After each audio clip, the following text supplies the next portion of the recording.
So, I understand that I'm behind 4 episodes, but I'm only going to do 3 of them today. You're going to get episode 14 review tomorrow, because episode 14, I really want to focus on the episode by itself. And then I want to do these episodes together, because episode 11 is episodic purely. Very simple, honestly. Episodes 12 and 13 are very quintessential to the story, because we found out a lot of stuff. But more so than that, they're both together. It's part 1 and part 2 of the yokai troop, this large troop that's led by a yokai named Hitotsuki, an old pal, an old mate of Tora, and how they're chasing Ushio because of his mother, who is basically protecting Hakumen no Mono. And they can't kill Hakumen no Mono, so their grudge is against him as well as Ushio's mother, therefore Ushio himself, because of their blood relation. And I'll get to that in a greater detail. But I want to focus on these 2 episodes predominantly. Episode 11, I'll touch on real quick.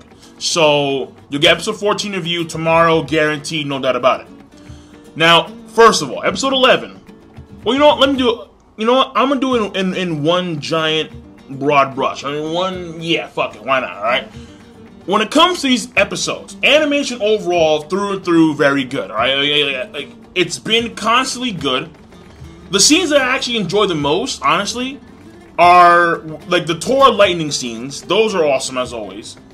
And Ushio, like, running through the forest and shit. Because, when, like, how he does it is pretty damn cool.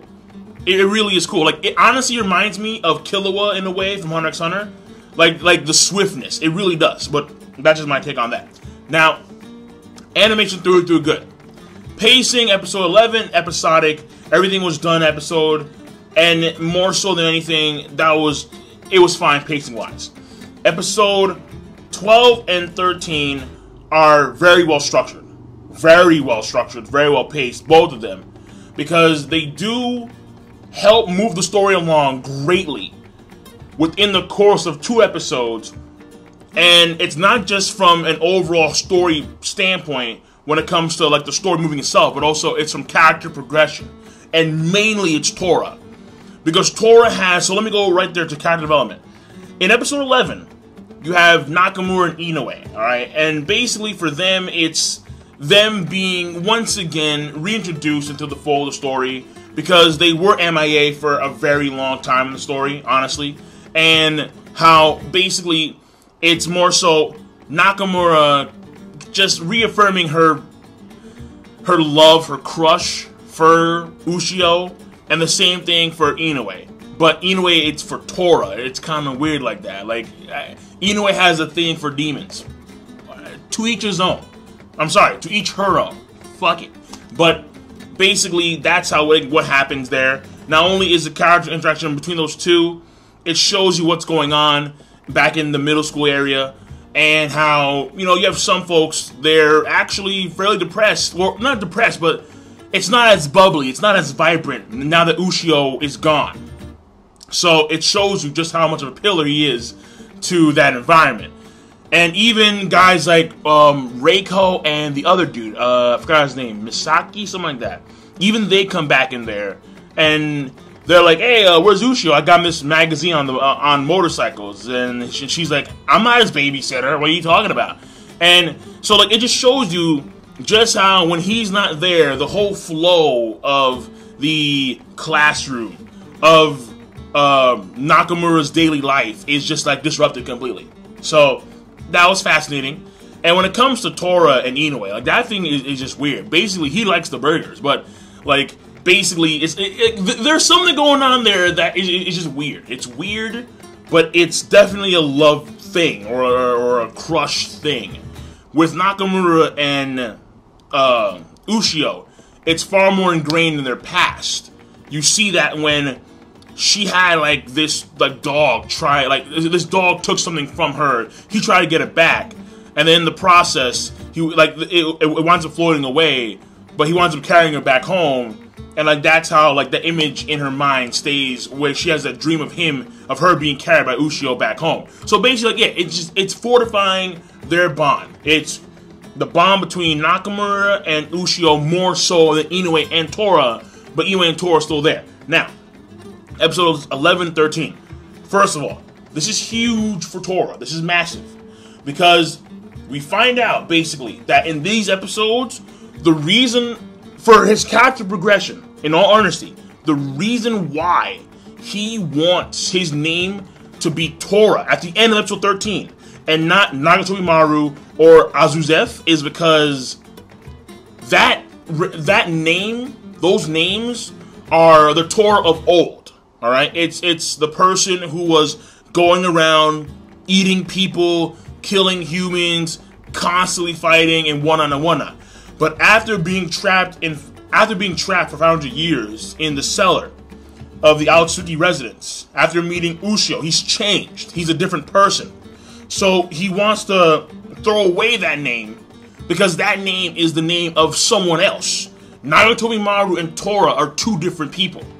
And when in episode 12, I thought they did a very good job. And it carries over to episode 13, where you have Hitosuki.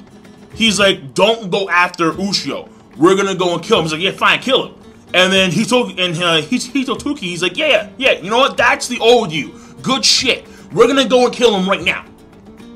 And Tora is standing on top of a tree, just thinking, just pondering, just thinking about how he was back in the day and thinking about how things are now. And this coincides with what Omamori-san said in, I forgot what episode it was, episode 7 or one of those. But she basically let him know that you have changed. Like, given the stories about you, Nagatomi Maru, I would figure that you were far more crueler. So he's changed in many ways meeting Ushio. And what ends up happening is when he's thinking about Ushio and when he's thinking about, Hitosuki and, his past life and his current situation, there's a moment where there's like a flash of light. And that moment, I think, is the representation of him realizing that, you know what, I've changed, alright, I'm different. Even though Hitosuki makes a great point about how I was cruel, I was eating humans relentlessly when it came, so like, he brings up all the stuff. That's true. But he doesn't like that about himself. Because, and it's referred to very nice in episode 14. It's referred to really nice in that episode. But I won't touch upon it yet. Tomorrow, I'll talk about tomorrow. But it's really referred to nice in episode 14. But he's changed, alright? He's no longer the same beast as, once perceived back 500 plus years ago. He's changed completely. Or in many ways. Not entirely, but, many ways.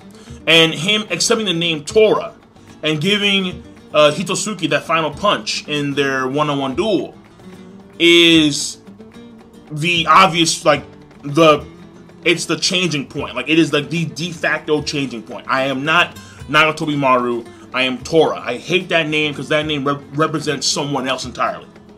So that was fantastic for his character. Honestly, fantastic. In both episodes. Episodes 12 and 13. No doubt about it. Now, when it comes to the story progression, alright? Episodes 12 and 13 also make leaps and bounds, alright? So, not only do you have... Wait, no. Wait, hold on. Let me backpedal a little to character development real quick. Because there is something that is now like a constant theme that I've noticed when it comes to episode 12 and 13, and also 14 is also beginning this as well. Ushio, because he's the Beast Spear, he wields obviously a lot of weight to the overall story. And the demon troop that hunt him down, they hunt him down first on a bus where innocent people are on.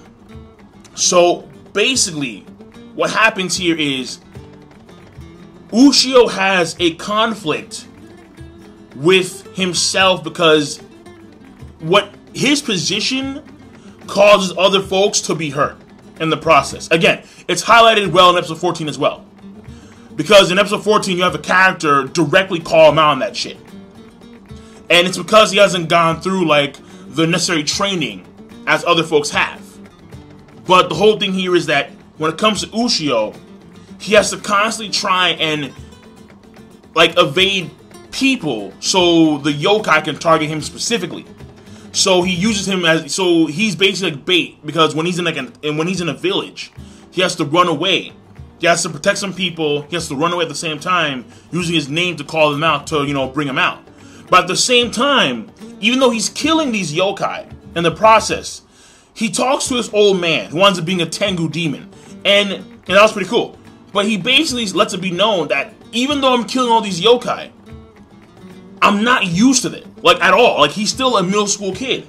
So when the old man, when Ushio says to the old man, but over the course of all this, I'm used to it. And the old man says, killing yokai, and then he says, no, the fact that yokai exist. Understand that, like, a few months ago, he was still like a regular middle school kid. And now he's running around with a beast spear just killing demons.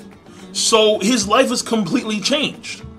Finding out about his mother still being alive, finding out that his dad is a part of some organization that helps maintain yokai in Japan, and whatnot. So there's so many things that he is now, you know, receiving. There's so much burden that he has on his shoulders now. Suddenly, the fact that this is all happening at this point in time is stunning to him. He's shocked. Can't believe it. So that was actually very good for his character as well. Then, of course, you have the Kamaikachi, you have Raishin, and then you have Kagari. Those two basically solidifying their loyalty to Ushio, where, yeah, like, you did, like the whole Jiro thing, even though Jiro died, because you shed genuine tears for a yokai, because you genuinely cared about us, where no other human would, where we were always thrown out of our homeland, but here you are trying to do something for us. We have to respect that. We have to basically, yeah, you know, done. Respect that. They respected. They obliged by that. So that was pretty cool in of itself.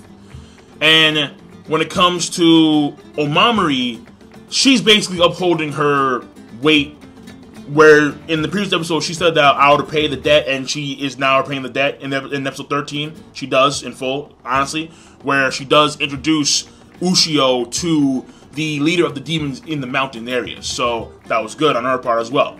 So character-wise, a lot of characters made leaps in these episodes, in episodes 12 and 13. Episode 11, not really. Again, when it comes to Nakamura and Inoue, they're just there. They're just there, man. Like, they're just there because it's something that's intriguing when it comes to love relationships. That's really it. But episodes 12 and 13 is where a lot of the meat is when it comes to character development, character growth. Now, finally, story-wise, massive, okay? So, episode 12 and 13. Episode 11, fuck it. Episode 12 and 13. Story-wise, first of all, find out that when it comes to Ushio's mom, what her role is, alright? Now, Ushio's mom, who we find out her actual name is Hizaki Sugako, something like that, alright? That's her real name, alright? Her full-on name, not maiden name, her full-on name. And basically, oh no, that is her maiden name, whatever. And basically, when it comes to her, she is the third in the line when it comes to protecting the uber demon, Hakumen no Mono.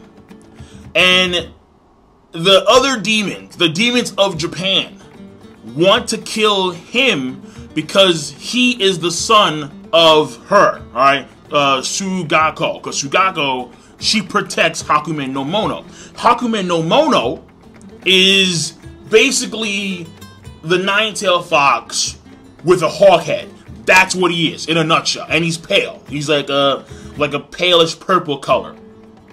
And Hakumen no Mono is a demon beyond demons. He came from China. A lot of these, like, uber demons come from China. The Beast Spirit comes from China. Tora himself comes from China. There was the family of those head dudes. They came from China, and they're pretty intimidating, and they're pretty renowned among yokai. I believe so. Hakumen no Mono came from China as well. And apparently, according to the Kappa in episode 12, it's weird. The Kappa states that when that land in the West was created, when China was created, apparently, the universe split into yin and yang, like yang and yin split. Yin, No, I'm sorry. Yang is humans, yin is demons, something like that. So the good, human, bad demons, yokai. So I don't know what's so good about fucking China, where China splits the universe's yin and yang.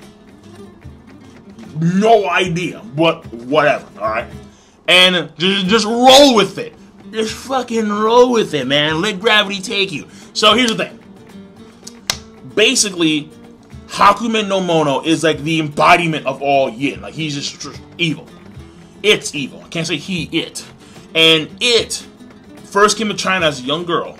That was its disguise. Or, I'm sorry, Japan. And when it landed in Japan, it enjoyed, of course, terrorizing humans and whatnot. Alright, like basic yokai stuff. However, Hakumen no Mono came to the realization that other yokai were doing the same thing as it was. So, basically, Hakumen no Mono became a really selfish prick.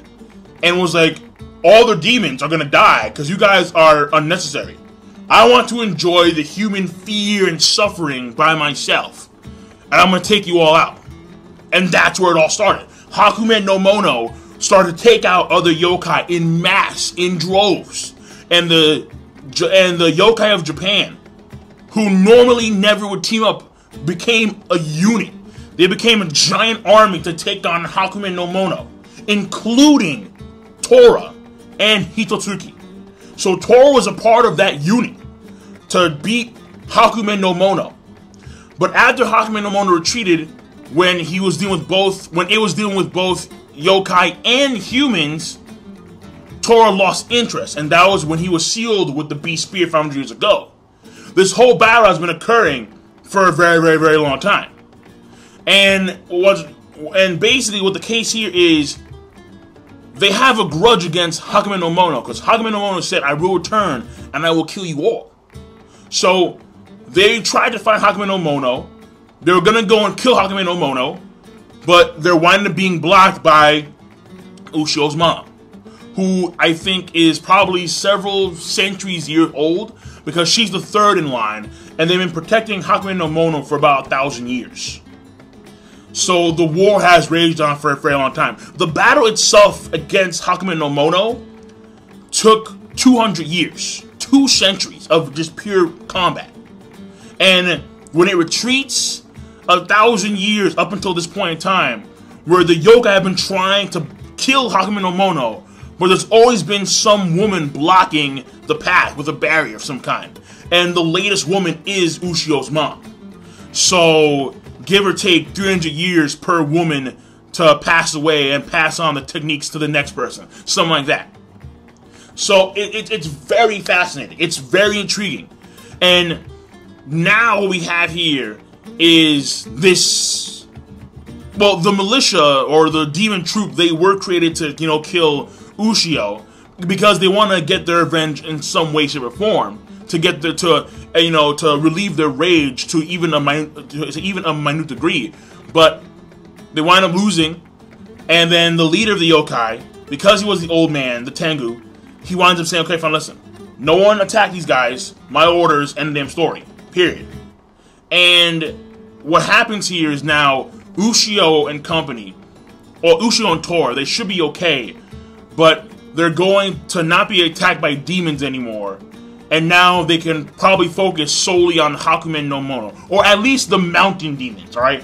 I'm not too sure about, the demons from China and whatnot. Like, maybe some will come over and attack Ushio and whatnot. I'm not too sure.